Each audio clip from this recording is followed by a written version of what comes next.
Assalamualaikum warahmatullahi wabarakatuh. Untuk materi kali ini materi mengenai komponen program BK. Komponen program BK ini merupakan komponen yang berdasarkan BK komprehensif, yaitu ada 4 komponen program BK. Yang pertama ada layanan dasar, yang kedua layanan peminatan dan perencanaan individual, kemudian ada layanan responsif, dan keempat ada dukungan sistem. Sebelum saya menjelaskan secara detail terkait dengan 4 komponen ini yang harus kita pahami, BK sebagai sebuah sistem tentunya mempunyai program untuk mencapai visi misi gitu ya. Itu yang sebelumnya terkait dengan materi pokok-pokok BK. Nah, untuk mencapai tujuan layanan BK itu membantu perkembangan dan membantu siswa dapat memenuhi kebutuhan atau tugas perkembangannya, maka BK memiliki program-program.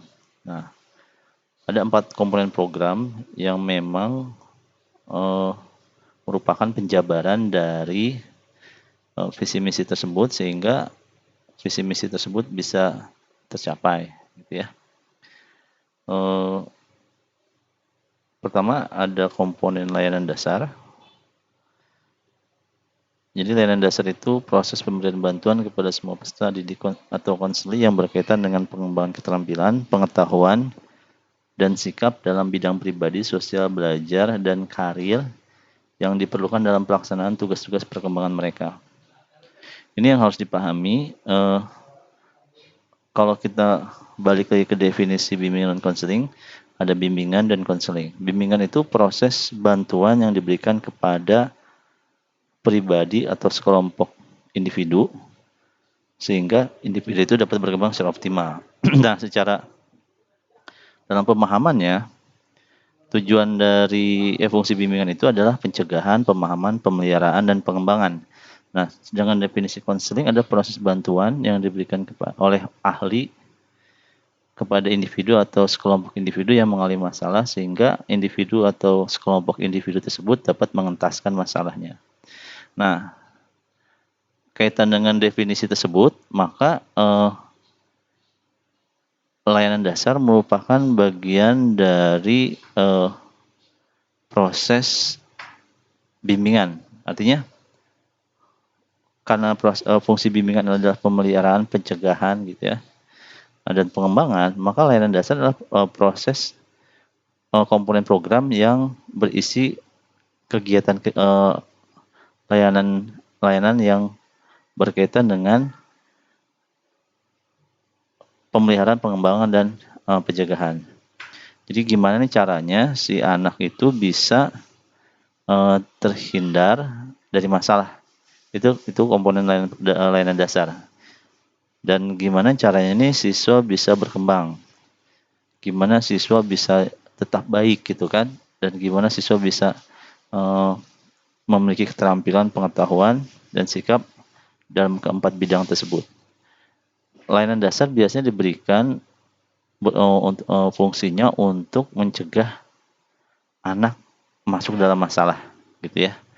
Nah, di sini kalau kita kaitan dengan pokok-pokok BK ada layanan dan ada layanan BK dan ada layanan pendukung. Nah, ini layanan dasar ini terkait dengan sekali lagi layanan yang berfungsi untuk atau bertujuan untuk mencegah anak terkena masalah. Itu layanan dasar. Misalnya apa? Pemberian informasi, terus bimbingan kelompok, bimbingan klasika gitu kan. Kemudian orientasi, nah itu layanan dasar.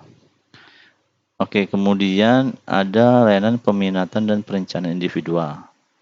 Layanan peminatan dan perencanaan individual merupakan proses pemberian bantuan kepada semua peserta didik atau konselor dalam membuat dan mengimplementasikan rencana pribadi, sosial, belajar, dan karir. Tujuan utama layanan ini ialah membantu peserta didik belajar, memantau, dan memahami pertumbuhan dan perkembangannya sendiri dan mengambil tindakan secara proaktif terhadap informasi tersebut. Oke, kalau kaitannya dengan ini tuh jadi proses kita punya eh, 4 bidang pribadi, sosial, belajar, dan karir dalam BK. Nah, supaya anak-anak punya orientasi yang jelas dalam proses pribadi, sosial, belajar, dan karirnya, maka guru BK harus membantu proses peminatan dan perencanaan individual tersebut. Saya kasih contoh misalnya kalau di taman kanak-kanak, tema pekerjaan merupakan bentuk layanan peminatan dan perencanaan individual. Tapi memang secara umumnya itu masuk ke dalam tema gitu ya. Tapi dalam konteks BK, mengenalkan anak dengan berbagai karir atau pekerjaan yang ada di sekeliling dia dan pekerjaan di masa depan itu merupakan proses membantu perencanaan individual gitu. Kemudian misalnya orientasi peminatan perencanaan individual mengenai belajar. Mungkin dalam konteks BK di TK bukan anaknya yang langsung diberikan orientasi, bisa saja orang tuanya. Misalkan ketika orang tua berkonsultasi kepada kita sebagai guru kelas, tapi juga merangkap sebagai guru BK, bertanya mengenai kira-kira sekolah mana yang cocok setelah TK ini dengan karakteristik anak tersebut gitu kan. Nah, disinilah proses layanan peminatan dan perencanaan individual.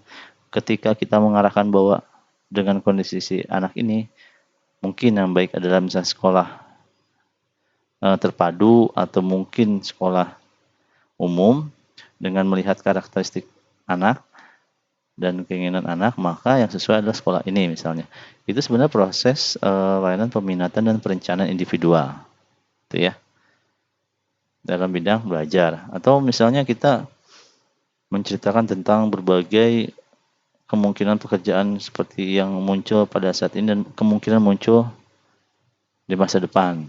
Itu adalah perencanaan individual dalam bidang karir. Oke, kemudian ada layanan responsif. Oke, tadi sebelumnya saya coba menjelaskan perbedaan antara bimbingan dan konseling. Sekali lagi, bimbingan adalah proses bantuan kepada individu atau sekelompok individu, dengan fungsinya bimbingan itu untuk pencegahan, pemeliharaan, pengembangan. Artinya, proses bimbingan diberikan agar anak terhindar atau tidak terkena masalah. Nah, itu lewat komponen layanan dasar. Tetapi ketika anak sudah dibantu atau dicegah dari masalah tapi tetap terkena masalah, maka layanan yang sesuai adalah layanan responsif. Hal ini sesuai dengan definisi konseling, itu proses bantuan yang diberikan kepada individu atau sekelompok individu oleh ahli gitu ya, untuk membantu anak terentaskan dari masalahnya. Nah, di sini pemahamannya adalah proses ketika kita sudah melakukan proses layanan dasar, tapi tetap saja ada kondisi di mana anak terkena masalah, maka layanan yang kita gunakan adalah layanan responsif. Misalnya isi dari layanan responsif ini antara lain berkaitan dengan penanganan masalah-masalah belajar, pribadi, sosial, dan karir. Anak nggak bisa adaptasi dengan proses belajar di kelas, itu kan masalah belajar.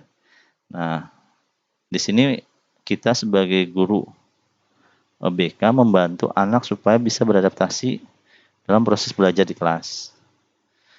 Anak tiba-tiba punya masalah dengan teman sekelasnya. Nah, ini layanan responsif.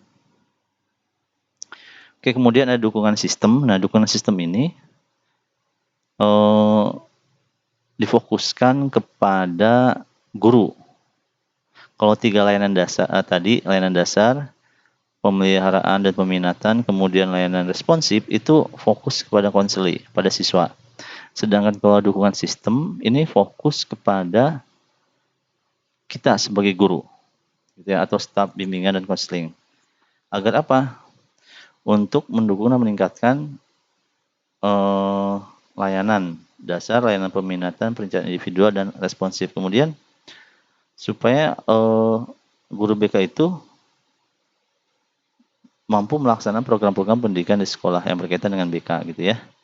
Nah, contoh real kegiatan dari dukungan sistem adalah misalnya ada MGBK kalau di guru SMP SMA ya. Jadi musyawarah guru bimbingan konseling, atau ikut pelatihan.